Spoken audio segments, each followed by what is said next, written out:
الخدمت برطانیہ کے زیر انتظام القرآن بی فور رمضان کے نام سے ایک تقریب کا اہتمام کیا گیا، جس کے مہمان خصوصی شیخ سعد نعمانی تھے۔ تقریب میں برطانیہ میں رہنے والے مسلمانوں نے کثیر تعداد میں شرکت کی ہے اور اس کے انعقاد کو بھی سراہا ہے۔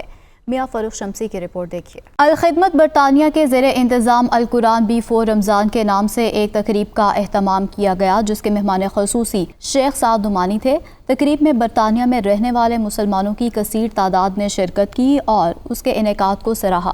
تقریب کا آغاز بیرسٹر رضوان حسین ڈائریکٹر الخدمت نے کیا۔ بیرسٹر رضوان حسین نے الخدمت اور تقریب کے مقاصد کے بارے میں گفتگو کی۔ تقریب میں شامل لوگوں کا کہنا تھا کہ اس طرح کی محافل ہونی چاہیے تاکہ نوجوان نسل دین سے جڑی رہے۔ بہت اچھا پروگرام رہا اور اس طرح کی جتنے بھی چیریٹی ایونٹس ہیں اور سوشل ایونٹس ہیں ان میں ان کو سپورٹ کر رہے ہیں۔ میں چاہتا ہوں کہ یو کے میں جتنے لوگ ہیں وہ جائیں، دیکھیں۔ جی الحمدللہ الخدمت یو کے نے آج کا یہ ایونٹ آرگنائز کیا تھا۔ آپ کو پتا ہے کہ رمضان المبارک کا مہینہ آنے والا ہے اور اس ایونٹ کا تھیم یہ تھا ری کنیکٹ ود قرآن، اور یہاں قاری شیخ سعد نعمانی صاحب جو ہیں وہ آئے ہوئے تھے۔ انہوں نے بہترین انداز کے اندر یہاں قرات کی۔ جیسے کہ آپ سب جانتے ہیں رمضان کی آمد ہے اور شیخ سعد نعمانی آئے، انہوں نے اپنی پرکیف آواز سے، دلسوز آواز سے ناظرین کو تکبیرات بھی سنائی اور مختلف، جیسے کہ آپ لوگ جانتے ہیں کہ 99 قرآ کی آواز میں وہ قرآن پڑھنے میں ایک فن رکھتے ہیں، ایک مہارت رکھتے ہیں الحمدللہ۔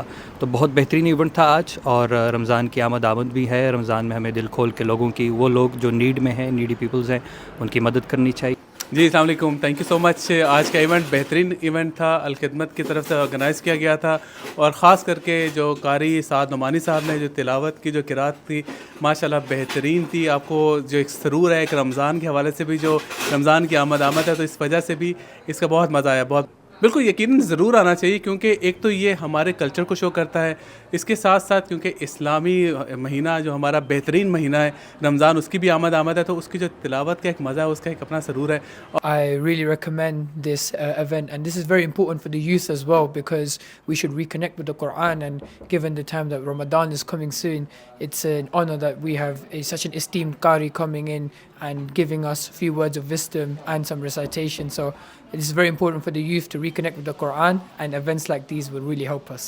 شیخ سعد نعمانی نے دنیا نیوز سے گفتگو کرتے ہوئے نوجوانوں کو مخاطب کرتے ہوئے بتایا کہ وہ قرآن سے کیسے جڑ سکتے ہیں اور ماہ رمضان سے کیسے وہ بہترین طریقے سے مستفید ہو سکتے ہیں۔ ینگ جنریشن کا قرآن پاک سے تعلق کیسے ہو، اس کا سب سے بڑا بنیادی جو ہم سب کا کام ہے وہ یہ ہے کہ اگر آپ چاہتے ہیں کہ آپ کے بچوں کا بنیادی تعلق قرآن سے جڑ جائے تو اپنے بچوں کو مساجد سے جوڑیں۔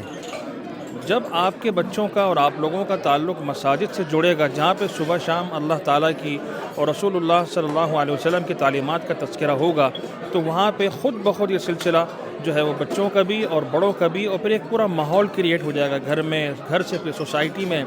کیونکہ قرآن پاک کا جو پڑھنے پڑھانے کا سلسلہ ہے، خاص طور سے رمضان کا مہینہ ہے جس میں قرآن کا نزول ہوا، اس کا پڑھنا پڑھانا یہ بنیادی پہلی کرن ہے کہ بچے کا قرآن پاک کی تلاوت کرنا، سیکھنا، بڑوں کا قرآن پاک کا سیکھنا اور دوسروں کو سکھانا، یہیں سے یہ وہ بنیادی سیڑھی ہے کہ جہاں سے اسلام داخل ہوتا ہے۔ تقریب میں مہمانوں نے الخدمت کو دل کھول کر عطیات دیے۔